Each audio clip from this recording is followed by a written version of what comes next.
साहब आपका खैर मकदम हमारे प्रोग्राम में। सर साहब आपसे जानना चाहेंगे आपके सफ़र के बारे में थोड़ा सा कि आपने ये बॉलीवुड का सफ़र कहाँ से स्टार्ट किया, कब से स्टार्ट किया।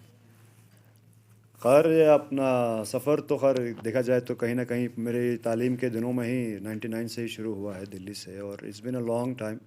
तकरीबन देखा जाए तो 23-24 साल हुए हैं। और इन 23-24 सालों में काफ़ी मराहिल ऐसे आए हैं जहाँ पे ग्रोथ ग्रेजुअली हुई कहीं ना कहीं। पहले बिकॉज स्पोर्ट्स के बैकग्राउंड से, फिर मॉडलिंग, फिर थिएटर, फिर टीवी, और अल्टीमेटली फ़िल्मों का सफ़र 2013 से शुरू हुआ और पहली फ़िल्म बजरंगी भाईजान रिलीज़ हुई। और उस दौरान भी जो ये 15 साल का गैप रहा, ऐसा भी तो नहीं था। उस 15 साल के गैप में ये था कि मॉडलिंग के कुछ असाइनमेंट्स के बाद क्या होता है कि बीइंग फ्रॉम श्रीनगर, यहाँ पे उसका एक्सपोजर ज़्यादा था नहीं, और कोई गॉडफादर नहीं था इंडस्ट्री में, तो वो थोड़ा सा मुश्किल हो जाता है। लेकिन मेरा ये मानना है कि वो ग्रिल से जाना बड़ा ज़रूरी, वो ग्राउंड लेवल से जब ऊपर आते बचपन हो। से ही एक्टिंग का शौक था। नहीं, एक्चुअली नहीं कह सकता मैं ऐसा, क्योंकि I was a very shy soft spoken person, और स्कूल में भी मैं बहुत कम बात करता था, और my schoolmates are very surprise कितने बनो के एक्टर।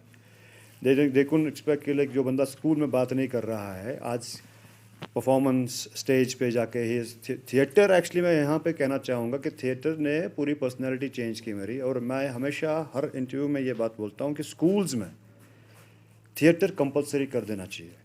उससे इंसान की एक पर्सनैलिटी डेवलप होती है। इंसान चाहे किस भी शोबे में आगे जाए, उसकी जो वहाँ पे जो उसकी communication skills, body language, confidence जब उसका बिल्ड हो, उसकी पर्सनैलिटी डेवलप होगी, जाके फिर जिस भी फील्ड में वो आगे जाए वो उसमें उसे फ़ायदा मिलने वाला है उस चीज़ से। तो मेरी सजेशन अगेन हर पेरेंट से और हर स्कूल के इदारे से यही है कि थिएटर को कंपलसरी किया जाए।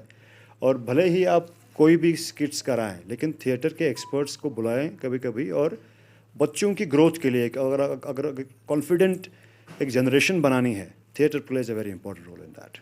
तो बॉलीवुड में आपका कौन सा पहला रोल रहा। बजरंगी भाईजान वाज द फर्स्ट फिल्म जो पहले रिलीज़ हुई थी। उसके बाद फिर काफ़ी सारी फिल्में हुई। मुन्नी के अब्बा बजरंगी भाईजान वो पहली फिल्म थी मेरी, और उसके बाद और अभी हाल ही में गदर 2 भी रिलीज़ हुई।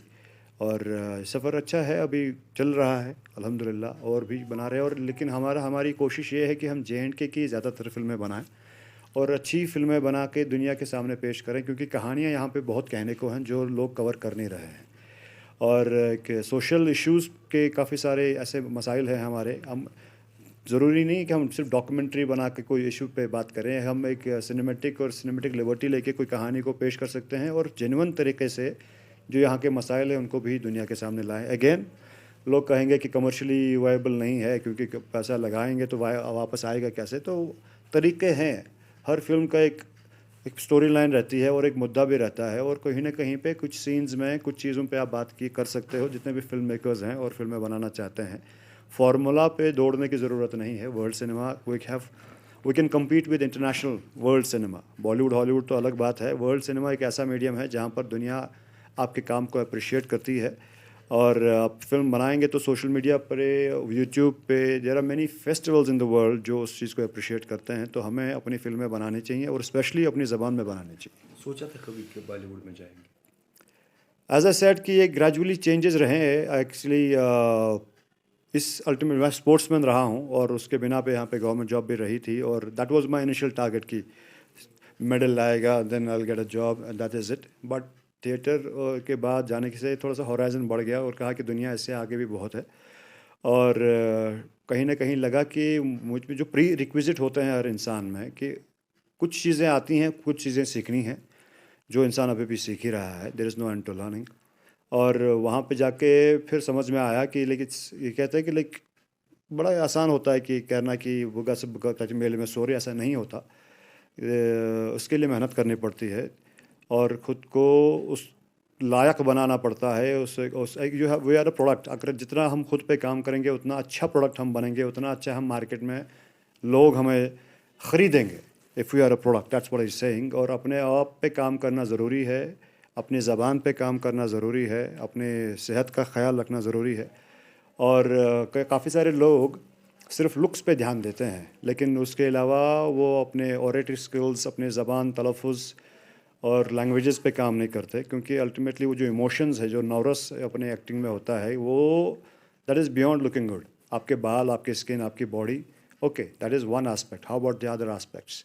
जब भी आप कोई भी बंदा बात करता है तो मुंह खोलते ही समझ में आता है कि like how good he speak और शी स्पीक्स. और पढ़ना, education is very important, never compromise on that. ये चीज़ ऐसी है, जो भी इस फील्ड में आना चाहते हैं या आप साइड में इसका शौक़ रखिए या तैयारी कीजिए. बहुत टाइम लगता है इसमें. There is no shortcut for the same. और नेवर फोर्स योर पेरेंट्स कि मुझे, क्योंकि अक्सर यही होता है कि पेरेंट्स फोर्स करते हैं बच्चे पैसों के लिए, बॉम्बे जाने के लिए, बाकी चीज़ें करने के लिए. ज़रूरी नहीं है. आप कश्मीर में रह के भी, अपने शहर में रह के भी पहले ख़ुद को तैयार कर सकते हो, भले थिएटर करके, भले जो भी उस्ताद हैं यहाँ पे उनसे ट्रेनिंग लेके. जब आप यहाँ पे ट्रेनिंग लोगे तब जाके वहाँ का सफ़र आसान हो जाएगा.